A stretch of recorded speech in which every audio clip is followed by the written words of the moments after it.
رسول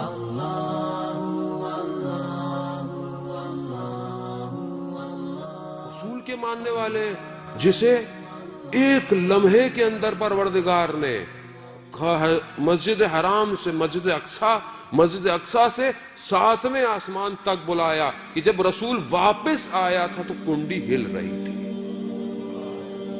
اس رسول کے ماننے والے ہیں کہ جس کے لیے رفتار روشنی کی بھی کم پڑ گئی. براق آیا آسمان سے جو پرواز پر لے کے جا رہا تھا. قرآن کہتا ہے اسرا میں عبد ہی، ہم اپنے بندے کو معراج پہ لے کے گئے. یہ نہیں کہا رسول کو، کہا تم بندے بن جاؤ، تمہیں بھی معراج پہ لے جائے. بندے بنو کہتا ہے، عبودیت کرو. اللہم صلی علی محمد وآل محمد. عزیزانے بتاؤ اس رسول کو کہ جو ملی سیکنڈز کے اندر کعبہ سے یا اپنی کزن ام ہانی کے گھر سے یا مولا کائنات کے گھر سے یا مسجد حرام سے، مختلف روایتیں ہیں، سیکنڈ کے 10ویں حصے میں بھی، شاید ہم یہ اپنے آپ کو سمجھانے کے لیے ڈیفائن کر رہے ہیں لیکن شاید وہ اس سے بھی پہلے ہو، کہ وہاں سے مسجد اقصیٰ جو ہے وہ لے کے گئے اور ملائکہ نازل ہوئے. سارے انبیاء موجود تھے اور رسول خدا نے جماعت کرائی نماز کی. اٹس ناٹ سٹوریز، یہ کوئی تخیل نہیں ہے، ہالی ووڈ کی مووی نہیں ہے عزیزان محترم. قرآن ہے، قرآن جو آخرت تک کا جاوداں معجزہ ہے. ایک لفظ قرآن کہہ رہا ہے، وہاں لے کے اس کے بعد پروردگار نے دوسرا جو سفر کرایا وہ سارے آسمانوں سے پرواز کرتے ہوئے کہیں جنت کے لوگوں کو دیکھا، کہیں جہنم کے لوگوں کو دیکھا. حدیث طولانی ہے، وقت نہیں ہے کہ حدیث معراج جو ہے وہ گفتگو کی جائے. کبھی کسی آسمان پر ملائکہ کا دیکھا تو ملائکہ نے کہا یا رسول اللہ ہمارا سلام علی کو بھیجیے گا. پھر دوسرے آسمان پر گئے، آسمان بدلتے چلے گئے، ملائکہ بڑھتے چلے گئے اور ہر سب نے کہا یا رسول اللہ ہمارا سلام ہو، ہمارا سلام علی کو دیجیے گا، ہم بہت مشتاق ہیں دیدار کے. معاملہ اوپر پہنچا کہ جہاں پر حضرت جبرائیل سب سے افضل ملائکہ نے کہا کہ میں نے اگر ایک لمحہ ایک انگلی کے برابر بھی حصہ آگے بڑھایا تو جل کے خاک ہو جاؤں گا. کہا میں نہیں جا سکتا. وہاں رسول کو کہا آئیے آئیے. 2 کمانوں کے برابر کا فاصلہ، کعبہ قوسین، سدرۃ المنتہا پر اپنے محبوب کو بلایا اور پھر محبوب سے کہا کہ یا محمد میں نے زمین پر دیکھا تو میں نے دیکھا کہ تم سوائے میرے کسی کو یاد نہیں کرتے. میں محمود ہوں، تم محمد ہو. اللہم صلی علی محمد.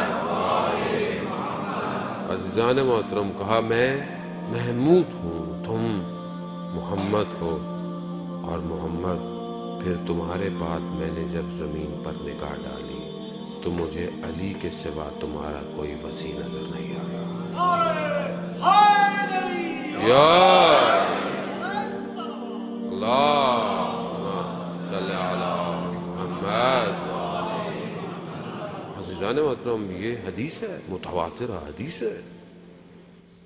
اور رسول خدا نے جب رسول خدا کے وجود کو جب پروردگار نے دیکھا، پروردگار سے زیادہ بہتر تو کوئی کسی کو نہیں جانتا نا، اس وجود کو جب دیکھا تو اس وجود میں صرف ایک ہستی کو اتنا لبریز پایا کہ اسی کے لہجے میں پروردگار نے گفتگو کی.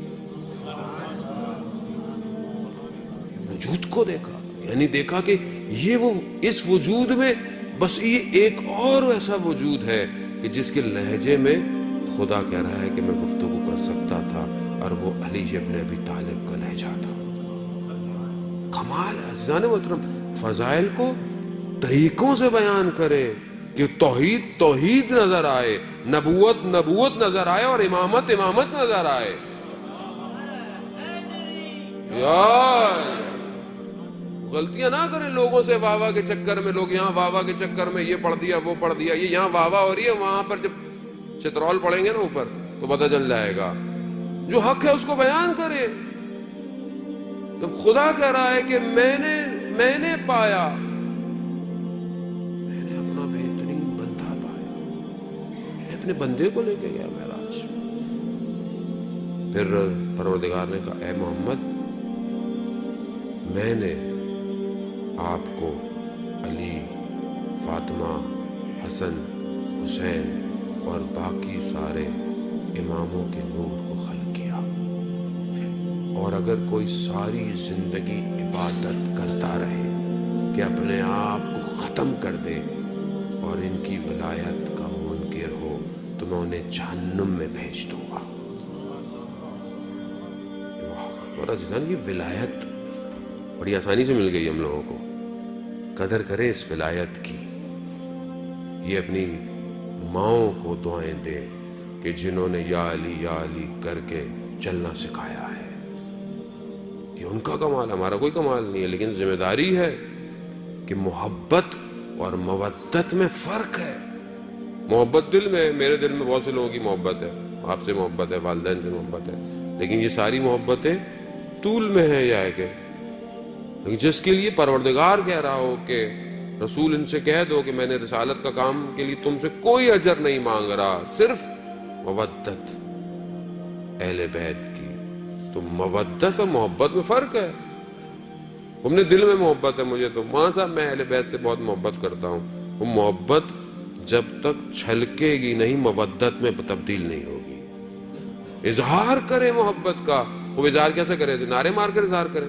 وہ یہ بھی ضروری ہے کیونکہ یہ ظاہر وجود بھی تو بتائے کہ کس کے ماننے والے ہو. کیونکہ یہی نعرے ہیں تو عرش پہ جا رہے ہیں جن کو پتا چل رہا ہے کہ کس کے ماننے والے ہو. یا